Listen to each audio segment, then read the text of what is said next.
I've only lived in Sorry. I only lived in Iran from first grade to sixth grade, but what I experienced there, we lived through a revolution and through a war. And then going back as a family, I'll share some of that story when it comes to the personal part, and maybe entertaining, if nothing else for you guys. And definitely happy to answer questions. Again, I'm not an expert. These are stories that I've gathered off internet and stories that I have friends and family who shared with me that I will be sharing with you and what's available on the media. And then my expertise comes around what we could do for individuals, friends that you may know, that how you could support them. And it's not just necessarily in the context of what's going on in Iran on crisis. Everywhere you look at, unfortunately, there's some kind of crisis. You know, we've got the war in Ukraine, you know, what's going on with the earthquake in Turkey and Syria. I mean, or even, we don't have to go that far, right? We could just look around here in the other states. I won't mention any of the states, but I'll leave it at that. There may be traumatic experiences people are experiencing. So that's kind of really the message that I want to share, and making sure we take care of ourselves so we can take care of others. So if we could start the PowerPoint, and everyone could hear us. I mean, the Zoom people hopefully they could all hear us. Screen first. Oops, I don't have another right one.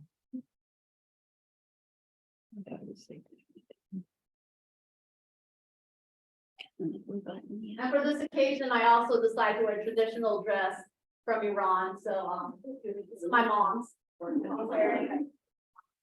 This represents the woman in Iran. So this is the theme of the revolution, or the start of this movement. And there's arguments if this is a revolution, is it a movement? So I may use that interchangeably. Started with Zan.Zendegi.Azadi, which means woman, life, and freedom. That is, you may hear that terminology. There's shirts that have been printed. You may see posters around here that speaks to that, and really that's what we're referring to. That this is not just local to Iran, but this should be something international. That every woman, doesn't matter where they're at, needs to believe to have the right to life and freedom. So what I'd like to do is go to the next slide.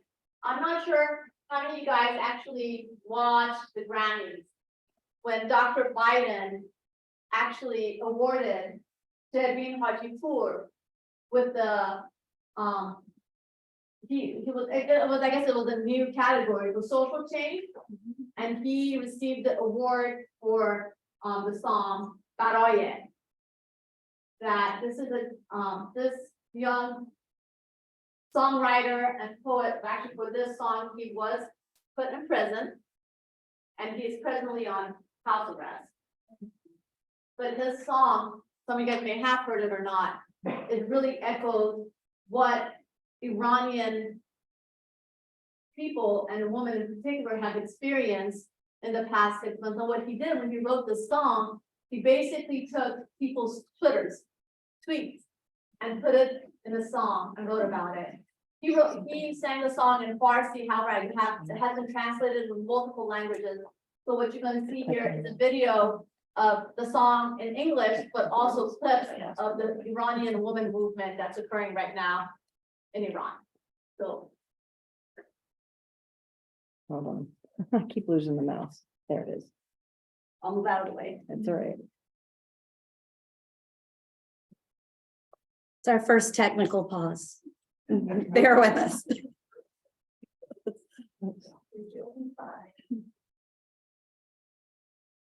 The Islamic regime of Iran is going to end via a women's revolution, and I think we're seeing that today. For dancing, dancing in the streets, for the fear of kissing, the fear of kissing, for my sister, your sisters, our sisters, for the change of rotten minds, for humiliation, for poverty, for longing for a normal life.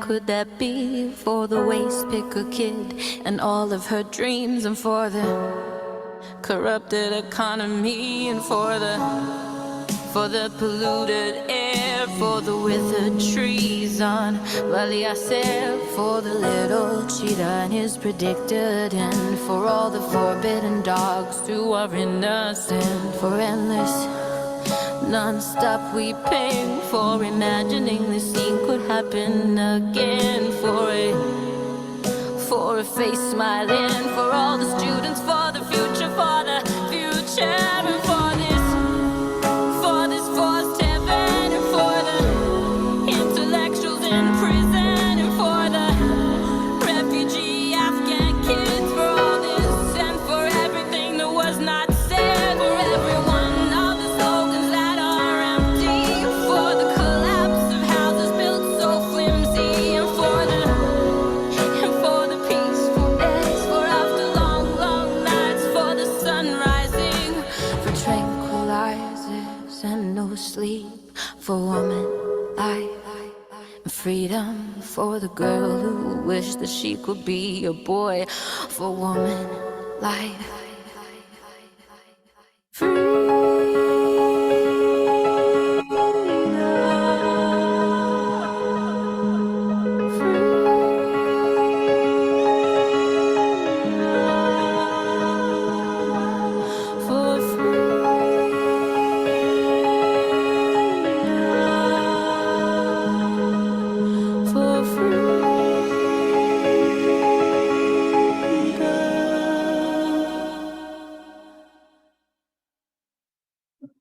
I cry every time I watch it.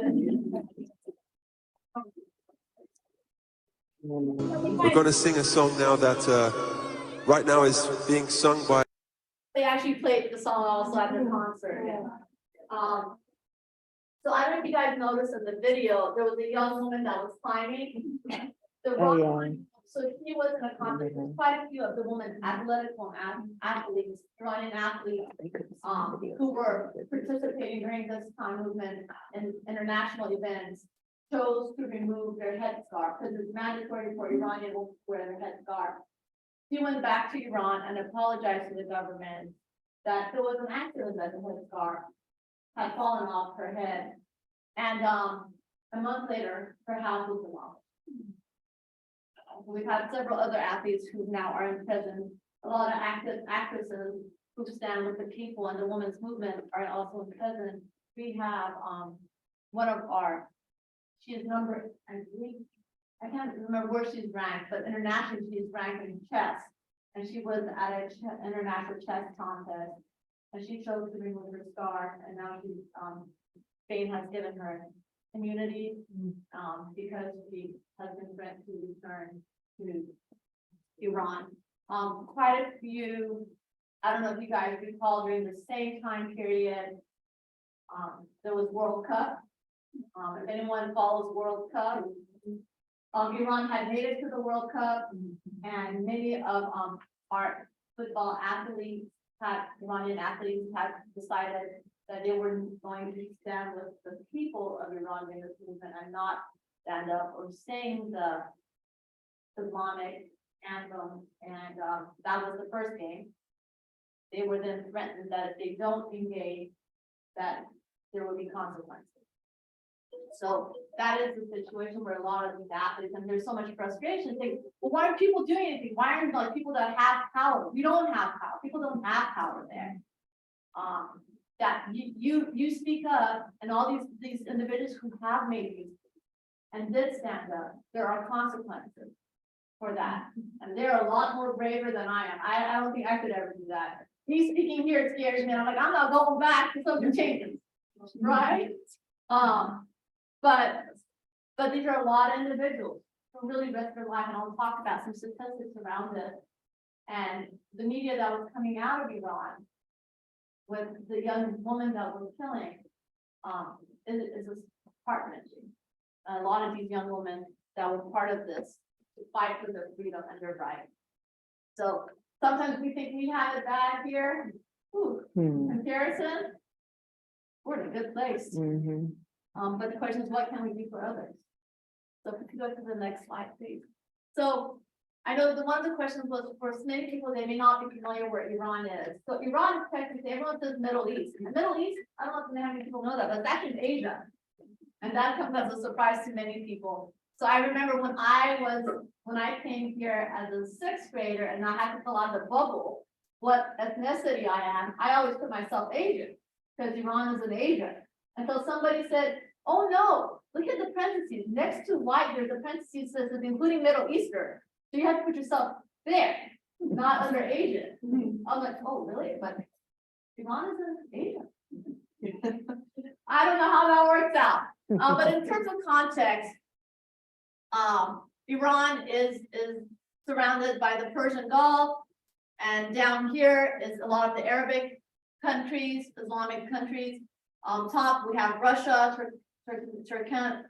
Turkmenistan, and on the side here we have Afghanistan, which you also, obviously, a lot of people have heard of Afghanistan. There's a lot of, I mean, again, putting things in perspective, imagine how horrible it is in Afghanistan that so many of them come to Iran for refugees. So you heard in the Hajipur song about Afghan refugees is in reference to the amount of Afghans that come to Iran for refuge from just Afghanistan. My family is from Khorasan. I was personally born in Tehran, the capital of Iran. And then, so that's kind of where Iran is in the context of the Middle East. It's very centralized. There's always been politics. England and US have had extensive political involvement historically in this region. And a lot of it has to do for power, control of this area and gas. So I go to the next slide. So in terms of women, life, and freedom, this really, the slogan came from, and a lot of this I found on Wikipedia because this is definitely not my area of expertise. It goes back to a series of protests, and it goes beyond the 2022 movement in Iran, but that's really where it got picked up, and it was after the death of Mahsa Amini. So you may have seen a couple of posters around here, and you saw it again in the video, that woman in the movement are holding these posters. There was extensive protests throughout Southern California. That's where the large Iranian community that I attended. Germany and Berlin, there was a huge event. There were a couple of huge events just recently again in Europe. And this came about from Mahsa Amini's death, who in September 2022. And what happened, this young woman was picked up by the morality police. I will share you my experience with the morality police, or how I was avoided. Because maybe I would have, maybe it could have been me. But what happened, they picked her up because the scarf she was wearing, they felt it was not appropriate. It wasn't covering enough of her hair. And I have to say, having been to Iran, I haven't been there in 20 years, but a lot of women, you know, even though it's a mandated scarf, but they usually wear like hair, they all have makeup, they all look so pretty, nail polished. And for some reason, they picked this young lady, took her to prison where they basically tortured her. And it shows videos of her that came out of the prison where she just simply collapsed. Prison, where they take her to the hospital and she was pronounced dead from brain injury. And this really came about from, this movement came about from her death, where women started going out into the streets and protesting for their rights, feeling that that they're becoming more restricted, they're not giving women the right to make decisions, they're enforcing these laws that is their interpretation of what the law is, versus what really is, and it's trying to keep the woman down in Iran. And majority of Iranian women are very educated women. Actually, there are more women in higher education in universities than men, which when the government saw that also changed, they were trying to restrict women's education as well. But a lot of, I have elementary friends still that do live in Iran, and there are attorneys or cardiologists or physicians and, you know, principals and so forth. So they are actively involved, and they many of them have careers. And there are women that also are in Congress. And we did have, I think, a vice president prime minister, something like that. That was Iranian, but obviously, again, following their certain. But in these protests that started in September, and for the most part, they have calmed down quite a bit since January. There have been 528 protesters that have been killed. Okay. This is what the numbers we have. What the true numbers, we don't know. Many of them, women and young men, because this movement was really the new generation that was out. And there's horrific videos that came out of Iran again, about these young women that they would kill, how they would assault them and then kill them, or they would take them to prison. And then they would call the family and say, oh, come tomorrow, we're releasing them, or we're releasing her. The family comes to thinking they're gonna get their child and see their child, where they just hand over the dead body and they charge the family for the bullet that they killed. So the 528 protesters that have been killed is what we know, statistics that we're aware of those including 71 that were minors. A lot of young ladies, 16, 17-year-olds, 15-year-olds who also have gone missing. There are many, many more that we don't know what happened to them. At least, again, this is what the reports say. Families think they're in prison, but not, we're not aware of that. They've also, the government has reported that there were 70 government security forces that were killed through this process. As many as almost 20,000 protesters are believed to have been arrested. And since the arrest, they have actually publicly hung four of these young men publicly to basically scare the public not to engage in this process. And the reason is treason, for treason and speaking against the wrong religion. Something that you may have heard recently in the news is that in recent months, there has been hundreds of schoolgirls who were poisoned for the purpose of, well, there's mixed messages. What the news says, or what we hear here, is that in 2022, that hundreds of schoolgirls were poisoned for the purpose of preventing them from attending schools. There's been one or two that already, and most of these are occurring in high school settings, where these young ladies are going to school, they're reporting the smell, they're getting sick. The government has come out and said, this is not true. We don't know who's doing this. Whoever's doing this, if we find them, we're gonna prison them and they're gonna get, but a lot of the people believe this is the work or supported by the government to discourage young women to go to high school. And that's a big difficulty. And I don't know also if you guys noticed, because a lot of this movement, because it was a women's movement, a lot of young ladies were involved. In the video, again, you notice that a lot of young women were holding their hair like this and cutting. That has become very traditional, taking their scarf off, but then taking their hair and cutting it as a symbol of freedom. And so there was videos after videos that had come out of Iran showing these young ladies in schools taking their scarf down, all standing next to each other, cutting their hair. At universities where a lot of this movement had occurred, young men and young women in the universities were basically locked at the university, not allowed to come out, and then basically the morality police coming through and shooting them at the universities where you're supposed to have the freedom to speak, to have the opportunity to exchange ideas, and has become a place where these individuals were killed. And there's also videos that had come out where the government personnel had gone to these universities to speak to these individuals, and you could hear the young students yelling and screaming and basically, saying, get out, you don't belong here, you're a traitor, we want our freedom. So a lot of this movement, not only was it a woman movement, but the men began to back it up, and a lot of it was happening at the university level with students. So universities were closed for a while because of this. Next slide, please. So just to kind of give you guys a background history, Iran introduced a mandatory dress code for women in accordance with their interpretation of the Islamic standard shortly after the Iranian Revolution in 1979. So before that, there was Shah, that was in Iran. And people have the right to do, at least again, based on what you read, they had the right to dress the way they want. The revolution came where people believed this would be an opportunity to grow and be an independent country. And then come after, it was in 1979, and after that is the mandatory dressing. When I say mandatory dressing, it was that a woman had to wear a hijab, so cover a scarf over their head, and they can't wear anything that's revealing. So the dress code is like almost like you walk around with a raincoat all day long if you want to go out. And that's kind of what became the requirement after that.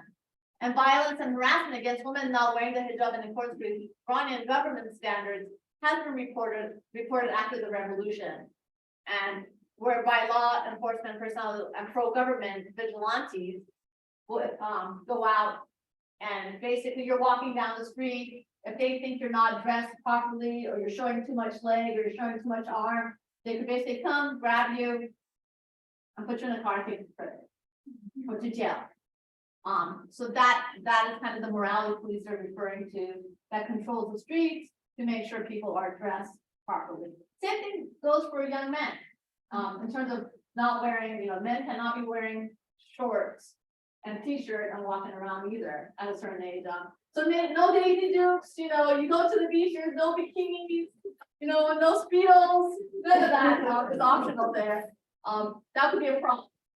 Unless you want to do a couple of days in jail at least.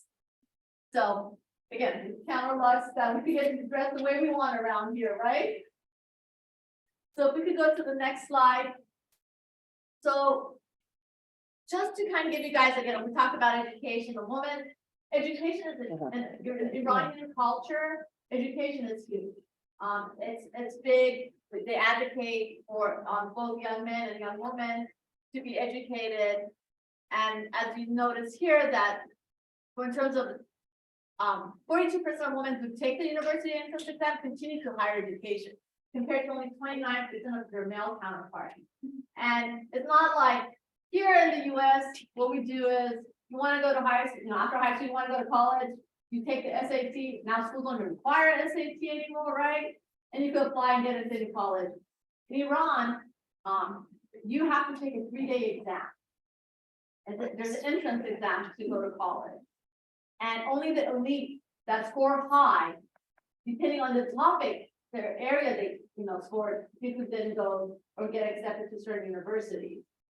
And so even like, if you want to go science major, right? Not everyone can get into a science major because you have to score a certain amount of points before you can do that. So you could see that it's very competitive. And a lot of women do get into colleges a lot more than their counterparts.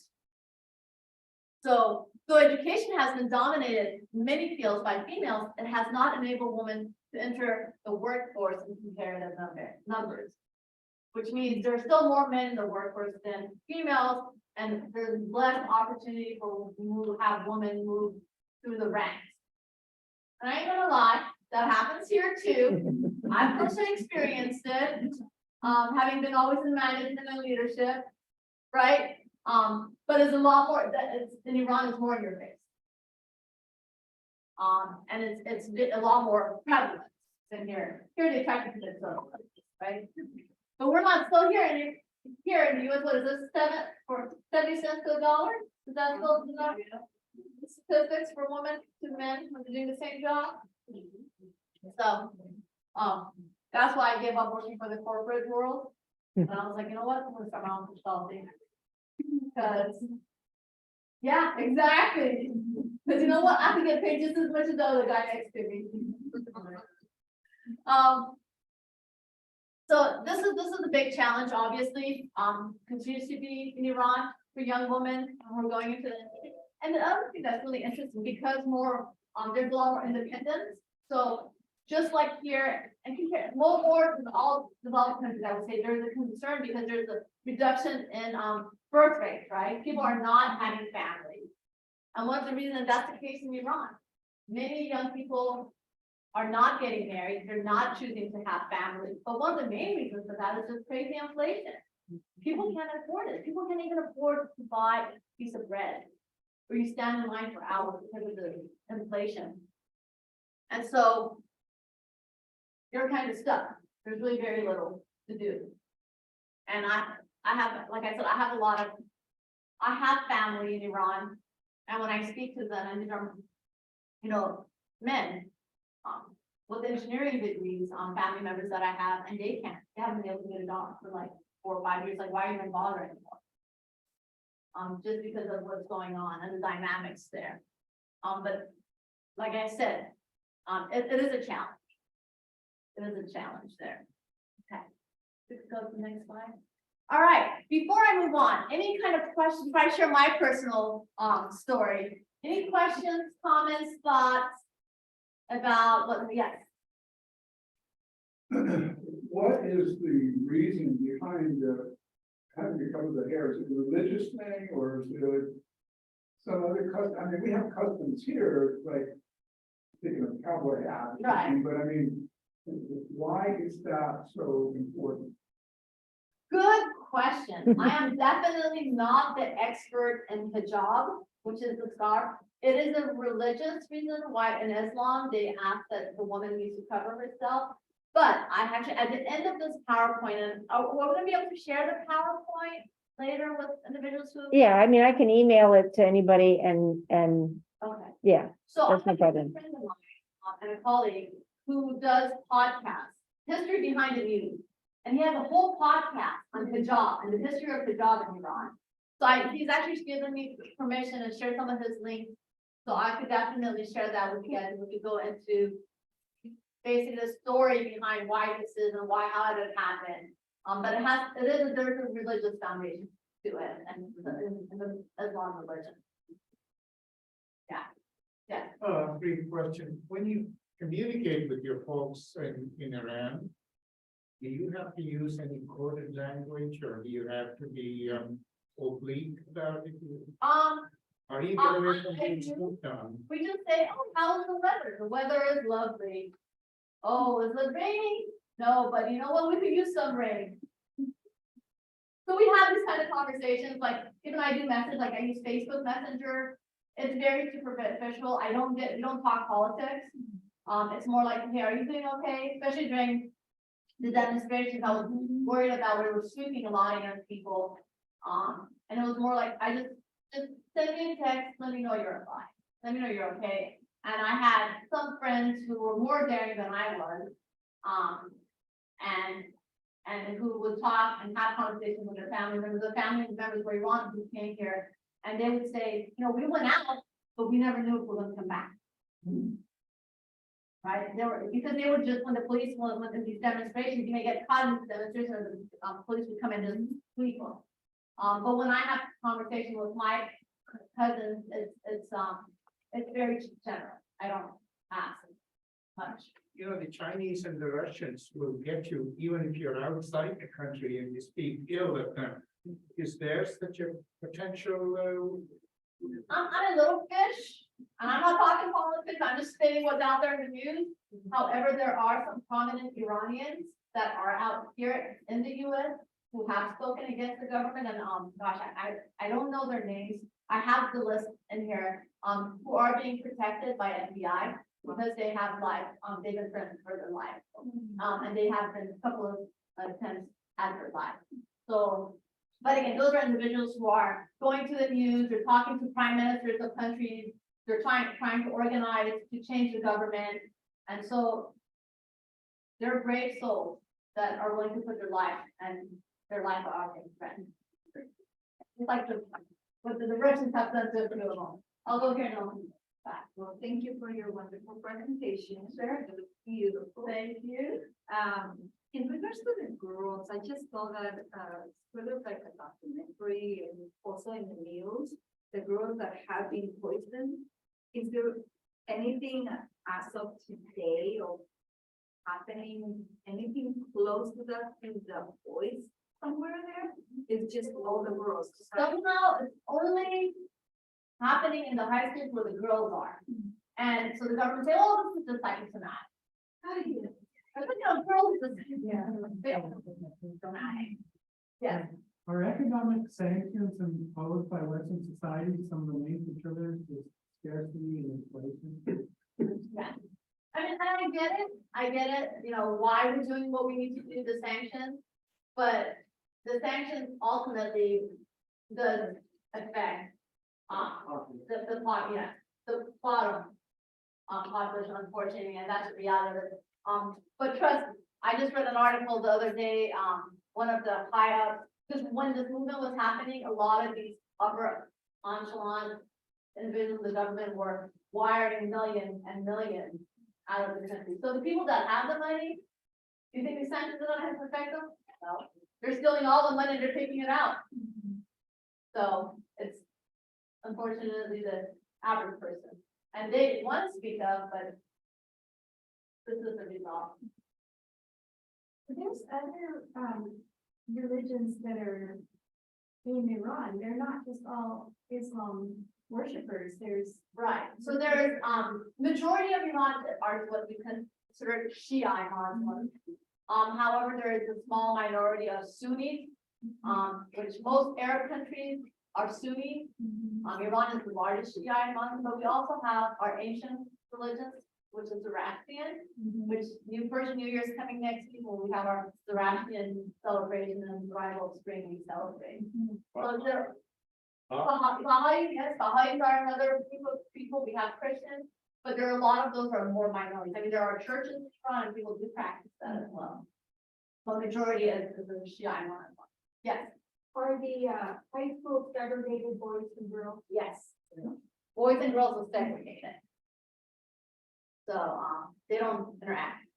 In university, they can't segregate schools, so the boys and girls go to school together, but, boys sit on one side, girls sit on one side. Any other questions? Yeah.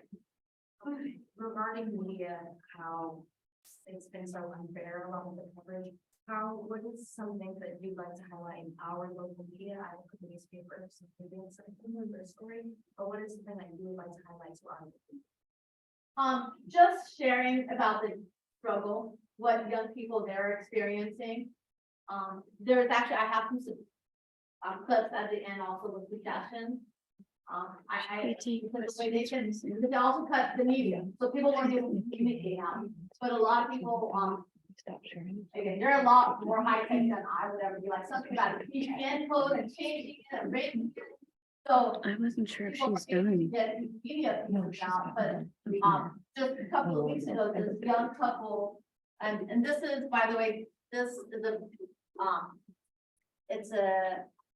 it's a structure in Tehran, and it's a symbol of freedom, and this young couple were dancing in front of this because it became a symbol for freedom, and a lot of people were standing up here, taking their scarf down in front of this structure and dancing, and this young couple that did that and then posted them on Instagram, for both of them.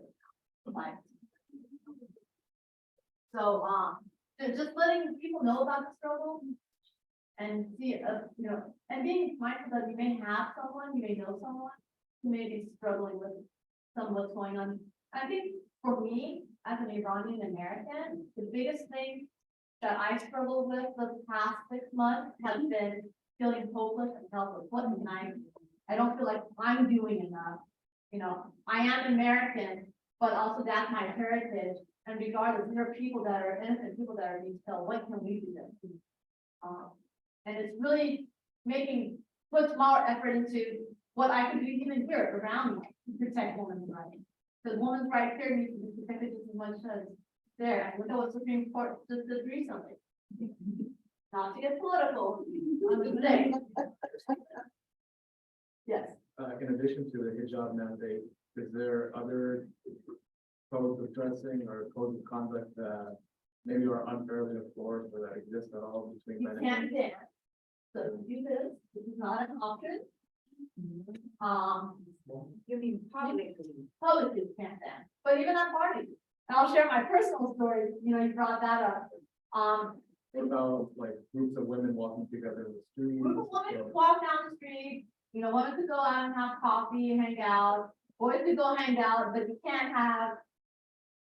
Again, depending on how restrict that, you know, in like the Iran, the capital, Tehran, you know, people could hang out, boys and girls go and hang out.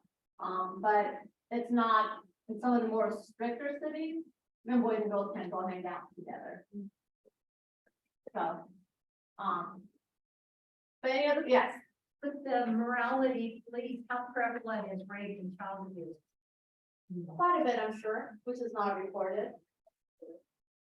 And that's why we believe a lot of these young women have disappeared and the bodies are not given back to the family. Believe that, that's what happened. Again, I'm just assuming the worst, but I'm a social worker, I always think the worst. So. Yeah, So with restricted following the police. the morality. Police, it's by city to city and how youth around how they learn and how they make up their own little activities. So here in the capital, you know, a little more elbow room, you can be a little more free. Than here in the outside city, you may not. There's more restrictions. On the escort, etc. Yeah. So, you know, and there was actually a great video that, a movie that just came out, and I can't remember the name of it, and it was it's a story of a young woman who's a journalist. And she was covering a story, and she went to this smaller city, in Iran, and was trying to go to make a hotel room, like for her own hotel room. And they basically denied her hotel room, because like, you're an unaccompanied woman. Where is your father? For me, I'm 51 years old. You know, when I go to Iran, I have to have my father's permission. I have to get my father's consent. My dad, I see my dad there, by the way, I saw him earlier. Yeah, so it's these strict rules that they have where they try to limit women's freedom to just move around as well. So women, I'm going to take it from what you're saying, that women don't have positions of importance, positions of power, positions of high-level political positions. There are women that are in Congress, in Parliament, we have our parliament. The majority of these women, obviously, their thought and belief system is aligned with the government. So I think there's some 10, 15, don't quote me on that, that are in Congress. They're already spoken for. They're going to, when the vote comes out, they're going to vote the way that they're supposed to. Oh, yeah, even with the women's movement, you know, there were all these young women out there fighting. And there were a couple of these, because I was constantly on social media, there were a couple of these situations where these women that believe in the government and what they're doing, ratted out, basically. Or opened up the gates to their schools and allowed the morality police and this government to come in and basically take these young girls. So it's a belief system. You know, I mean, it's unfortunately, they think they're in the right. And that's how women should be treated. Just like, for me, I could never understand, like, when I go to, you know, have seen this, like in Afghanistan or in one of these really religious countries, Islamic countries where the woman wears a burqa. Yeah. Right? A full, like blanket over your face. And I'm like, why would any woman want to subject herself to that? But many women believe that's what they should do because that's what they know and that's what they've been told. Or maybe they truly believe this is the right way to, you know, I mean, who am I to judge that? But that is their belief system. So you can't fight that one. Dr. Agahi, I know you have more slides. I want to make sure we have, Okay. but please save your questions Okay, so till the end. So, just a quick thing to share about a little bit of my personal story. And, how much time do we have? It's about 6 right now. Okay. Time you want. I wish. So last time I was in Iran, was about 20 years ago. And, I think I had gone a couple of times. One of the times that I was in Iran, actually, I'm an ex-athlete. I don't want to pretend that I'm an athlete anymore, but at the time I was going to university and I was on the track team. And so during winter break, I went to visit my grandparents and my uncle. And my coach had given me a list of drills that I was supposed to continue to participate in to stay in shape because I had come back and I had track meets. And I go there and I'm, I'm thinking, right? So I go to my uncle, I say, oh, uncle, I need to find a park, I need to find a gym, can you take me somewhere? I need to start, I need to work out. I need to, do my drills, I need to do my 1 mile run, I need to do my sprint. He looks at me and says, who do you think you are? So in order for me to do that, because you can't just go out here, you can go out anytime you want, right? For a run or a jog. So my uncle would wake me up at 5 in the morning, so it'd be dark, so no one could see. And I could have to like take me to this outside park outside the city where I could practice my drills. Well, he followed me in a car. So I make sure I could get my exercise on, drills in because I wasn't thinking. Or, there was a situation where I had to take public transportation, right? I get in the public bus and I was with another uncle of mine. And so I get in the bus and we got Roosevelt Park, right? What she had to do, I sit next to my uncle in the front of the bus and everyone's like looking at me. What? And my uncle's like, let's move to the back. I didn't realize that, I didn't recognize it, that the woman had to sit in the back, the men had to sit in the front, because, you don't want men to get aroused by looking at women. So protect the woman. I had another situation. I mean, these are things you don't think about. I was actually, what you talk about celebration. So technically when you celebrate, like go to a wedding, it has to be a men's side and a woman's side. So you can't mingle. But if you pay the local military people, morality police, you can have a nice fun wedding and have people there. So my mom's cousin says, you know what? You've been stuck at home all this time. You're leaving anyway in a couple of weeks. I'm gonna take you to a wedding. I was like, oh sweet, let's go to a wedding. So we go to this wedding and a blast. There's dancing, there's musicians. I'm like, oh my God, I feel like I'm in a real wedding here. And then my grandmother was getting tired, so we're like, I'm like, oh, like, no, we're leaving. I'm like, no, we're staying. Like, no, we're leaving. I'm like, okay, fine, we leave. Literally 10 minutes after we left, the military people showed up, the morality police, and swept everybody and took them to prison. And my mom's cousin was one of them. And I was, thank God, like I got a call saying, Golnaz, you stay home, because I come from a smaller town. You do not leave the house. There's a video of you dancing. They're looking for you. Everyone keeps pointing and asking who this is, but thank God no one guessed who you were. So stay home. And it was, I have to say that 48 hours were the scariest 48 hours for me. And when I left to the airport, I was wearing a scarf. I was a very good Muslim girl. All covered up, big sunglasses. I just want to get back to the States. I just want to get back to the States. So that does happen. Having said that, I've also had family members who talk about there's underground raids.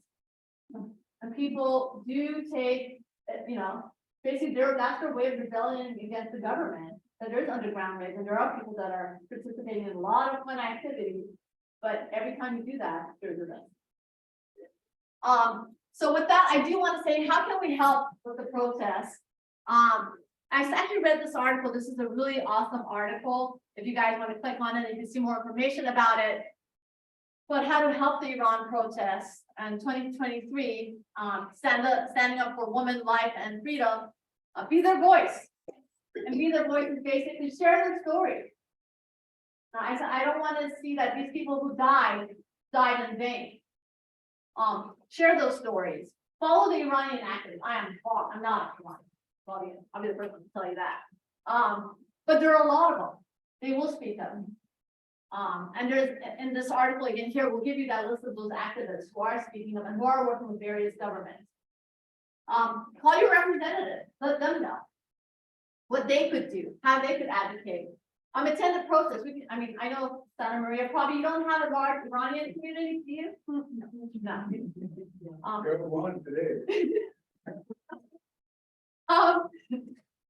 And where I live in Orange County, there's a large Iranian community. We're at protests every weekend. We take out posters, we have t-shirts we put on.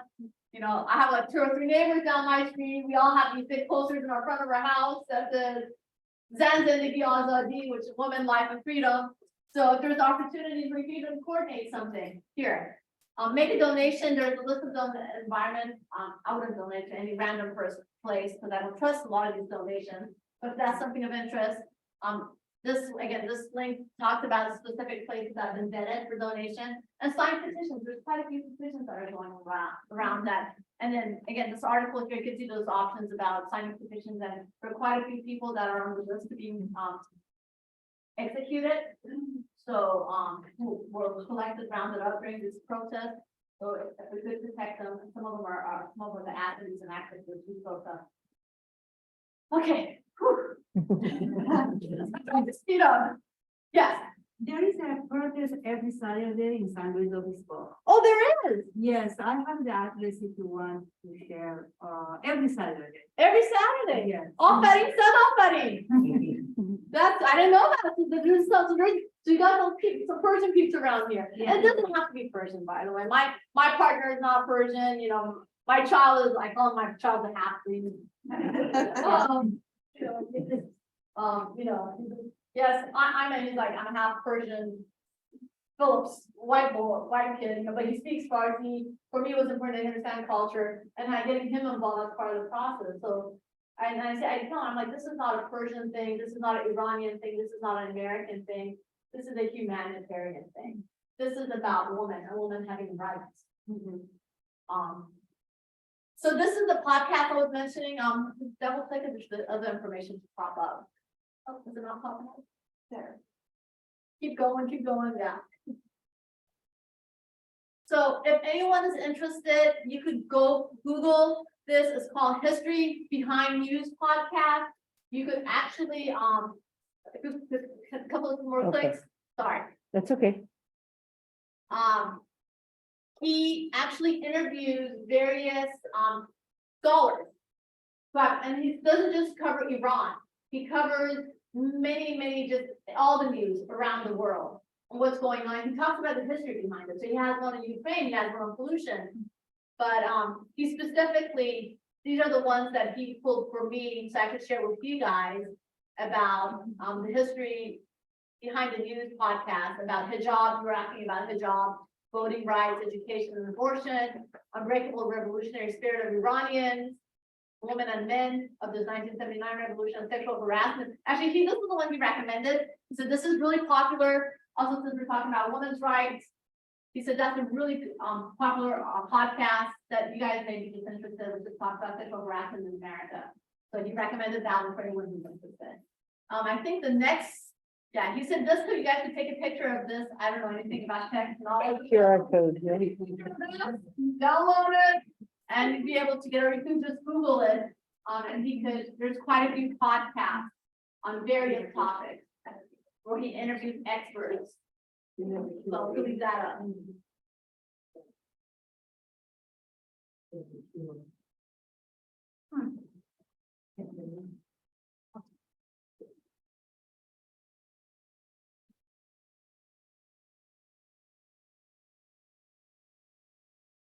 All right. Okay. I know, how are we doing with time? No, you have about 5 more 5 more minutes. minutes. Yeah. Any questions, comments? We might have some online because we haven't, so maybe we'll take some from there first.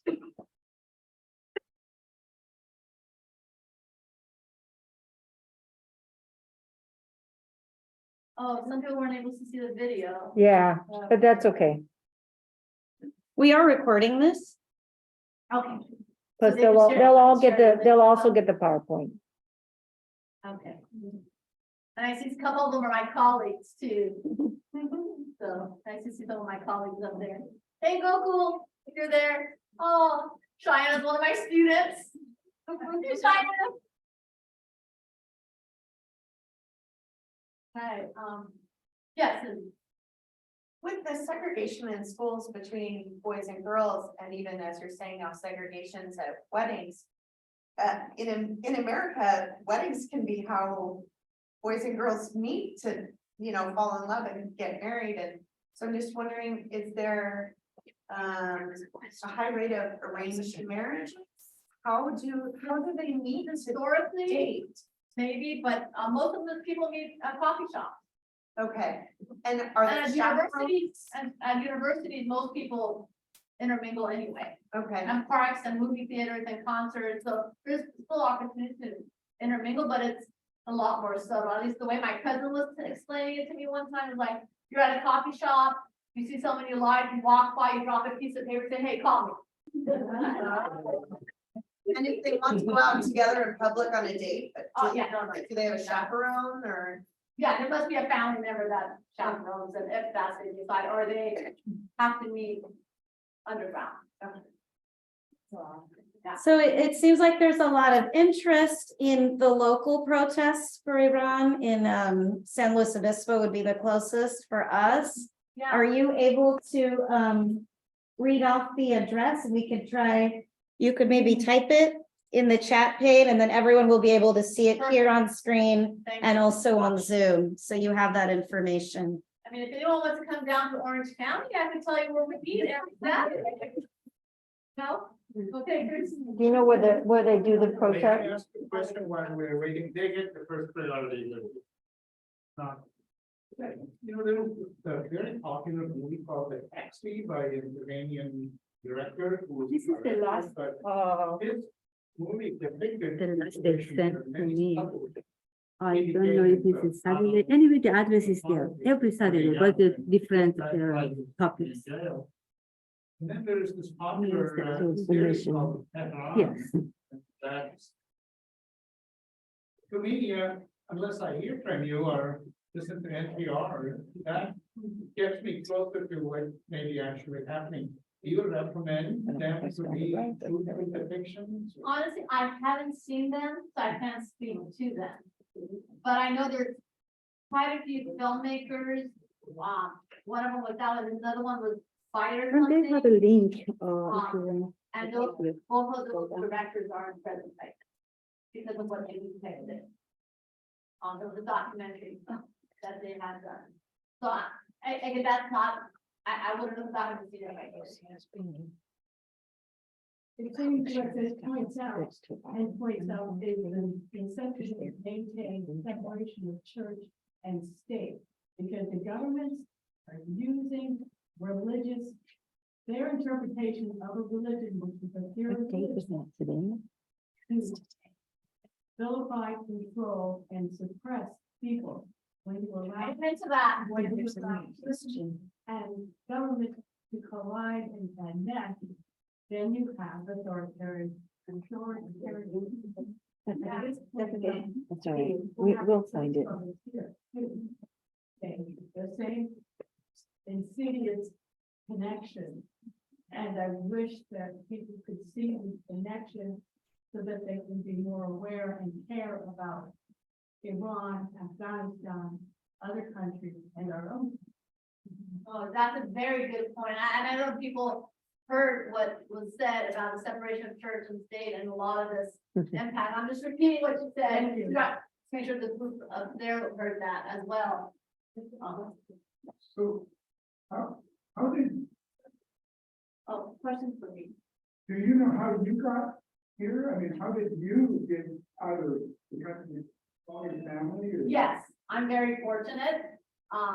My parents migrated here in 1972 to complete their doctorate program at USC, University of Southern California and LA.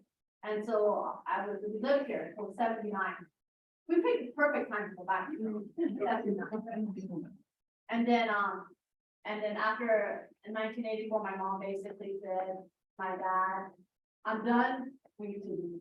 I'm not raising my kids here anymore, and we came back. So we were fortunate to do that. And we had the opportunity because my parents, came here for education, came back, where my father went back to teaching at a university level. But I know that was not the case for many Iranians who immigrated or escaped. I have cousins who escaped out of Iran at the same time because they don't want to be drafted into military to have to fight the Iran-Iraq. So I'm very fortunate in that perspective. There's a question online. How much access to finance and opportunity to So it says how much of access to finance and opportunities for entrepreneurial ventures matter for ensuring freedom for Iranian women?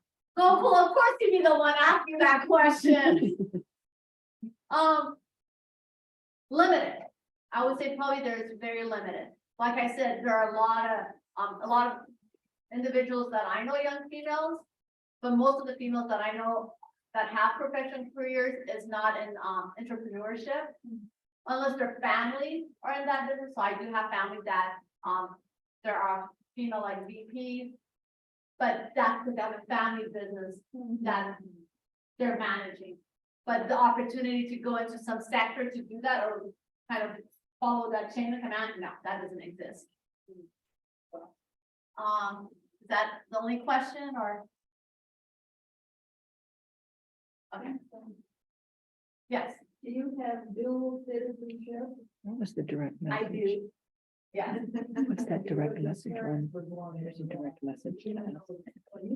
I was born in Iran. Yeah. So you have two passports, you can go, come and go. Because you don't have to.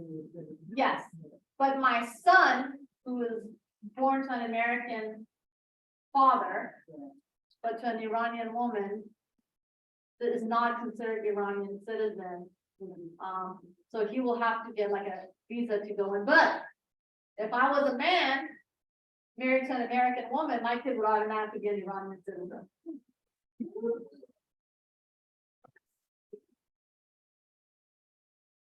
If family has a lot of money, does that allow you out of trouble, or does that matter to the police? So I mean, Of course, money talks. okay. And it's not just here. I mean, here too. You have money, you can pay off people.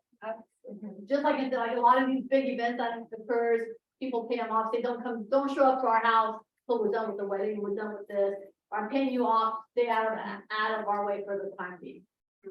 Do you fear right now just having this conversation? Because I fear for you just, is it bugged or something? I mean, I have, I mean, I do, because I think everybody's listening, everybody, no matter what, where if you were to go back for your family. I'm not planning to go back.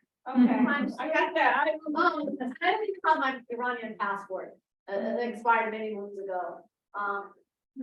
But again, I'm a little fish. They have a lot more, there's a lot more women, these are a lot of women, outspoken women who are very high up there that are advocating for change.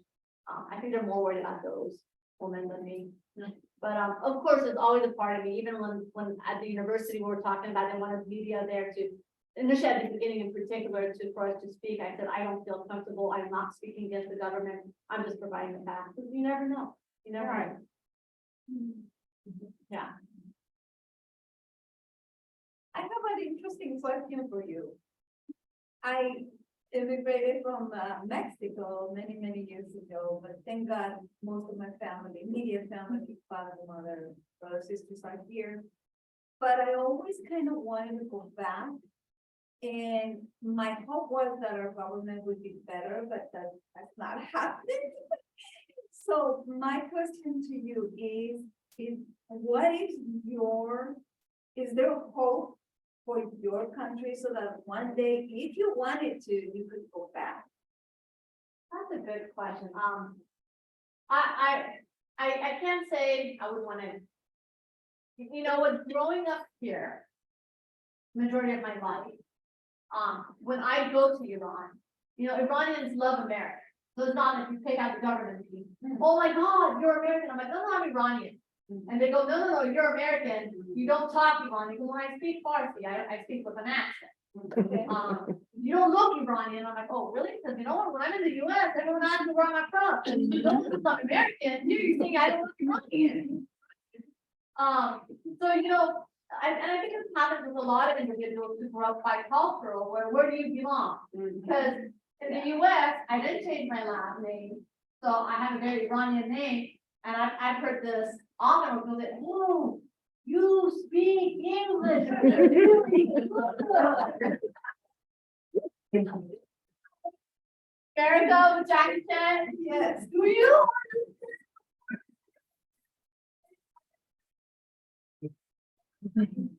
I'll never forget, I was, I was assistant director at Kaiser Permanente in Orange County at the time. And there was a very upset patient that came and said, I want to talk to someone who's the boss. And they're like, okay. And they're like, what's her name? And like, her name is Golnaz. So she doesn't speak English. And so I went and I said, hi, ma'am, I understand you have some concerns. I'd like to hear what I could assist you with. And so she kind of, I couldn't help myself. And I know this was so mean of me. But I said, well, as she's talking, I'm like asking, get some points of clarification. I said, no, I just want to make sure I talk. I just want to make sure my English is appropriate and that you understand what I'm saying. Because I'm concerned that there may be some communication. I know.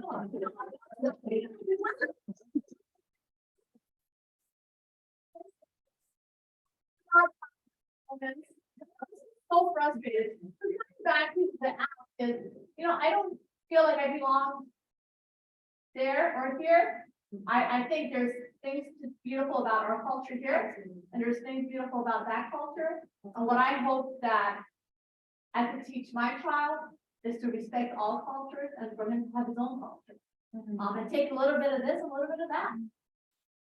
I think that's the beauty of it. Kind of tack on to her about the government. You mentioned way at the beginning of the presentation that citizens don't really have the power to speak out. What about to change the head of state or their own local government? Well, I'm both. Both. But you know who's going to be the winner. They're not free, their election. I mean, depends who you ask. Oh, that makes it fair. It's all a matter of perspective. For clarification, of course, we film the views, you are someone that is spreading awareness, not exactly advocating. As an activist, that you were saying that. Yes. That are supporting change and they want change. I just want to bring awareness to this matter. Did everyone hear that? Right. Any questions from Zoom? Anyone online on Zoom? It's waiting there, no? It's on him, yes. Yeah, I just had a question, about the religions in Iran, that there are people who are not Muslim. Are they under the same, stringent morality police? Yes. If they're Christian or they are Baha'i or they are still, I noticed when American journalists, women journalists are, doing a story, they're always, I have a scarf on, and so I assume that non-Muslims are under the same. Yes, but if you're showing, when I was in Iran, like I see a lot of tourists, Asian tourists, and I'm like, oh, I would get one to come out here. That was the first thought. But I mean, there's a lot of beauty to Iran's culture as well. But even when you go to Iran, doesn't matter what ethnicity you are, what culture you're coming, what country you're coming, you have to adhere to their Islamic rules. Thank you. Because my wife's never going to Iran. Not yet. And if you don't follow those rules as someone from another country, perhaps a tourist, are you subject to the same consequences? That's a good question. I mean, when I saw foreigners in Iran, everyone would adhere to wearing the scarf at least. The scarf slipped? You put it Like back. Okay. Yeah.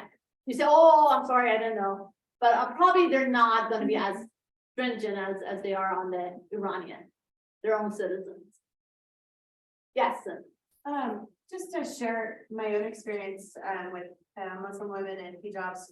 So I'm a retired hairdresser. I work at the library now. Hi. But I'm a retired hairstylist, and I had quite a few Muslim women clients, and a lot of them would come over here and come to university, and they would only wear maybe a knit cap or a beanie or something slouchy. So, and obviously they'd have to take it off to get their hair done. Some were the older women were very protective about no man can see my hair without the hijab. But the younger women, I asked once, like, you know, why not the full scarf? You really just kind of wear it on the back of your head. And what was interesting to me was, one woman said it perfectly, and she said, wherever you are, you want to do your best to fit in. So when you are, they were from, mostly from Saudi Arabia. When I am back home, I wear the full headscarf because then I look like all the other women. When I am here, I wear a hat because then I look like all the other women. So she's still honoring her religion, but conforming to the area where she was. Yes, yeah, definitely. There's a lot.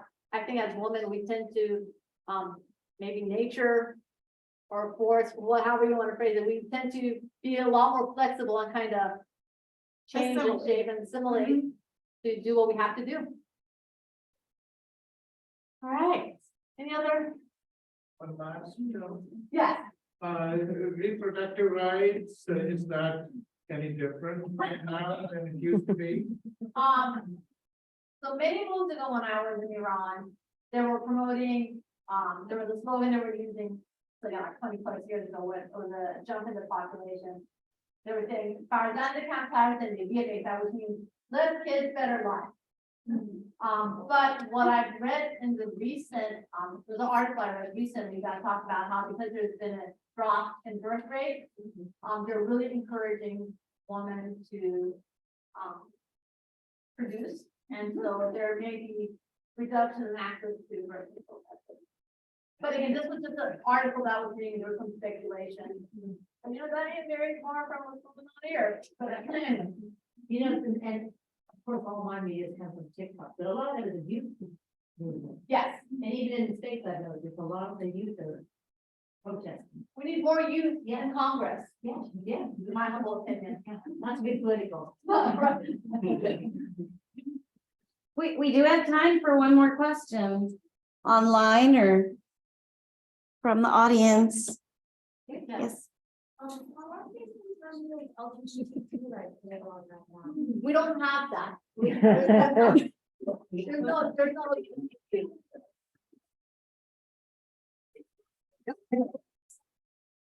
That's the American problem. No, but it's serious, it's not, it's looked upon. It's against the Islamic religion. But what I heard from a friend of mine who does quite a bit of sex surgery here, he said actually Iran is, after Thailand, is number 2 or number 3 in sex changes, because if someone identifies himself as another sex, immediately they will do a sex change. But again, this is, I don't know, I've never read anything. This was a buddy of mine who's a physician who does a lot of sex changes here and shared that information. Like I said, it would be a good place to go practice and learn. But again, I can't speak to that. So, but that is not acceptable. I mean, not Iranian culture, let me rephrase that, in the present Islamic government. Right. Well, thank you so much.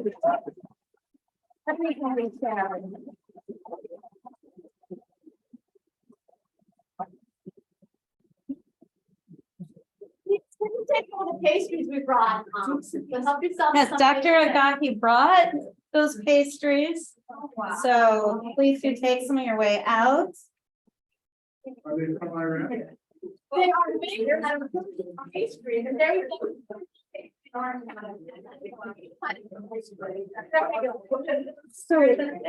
Some good news. Yeah, we only have totally half the chairs. Oh, we have a staff meeting in the morning. Oh, okay, so we'll leave half of them now. And we put them however they want to put them. You know? Okay. Yeah. That's awesome. Yeah, it's developed just pretty fun. It's a lot of work.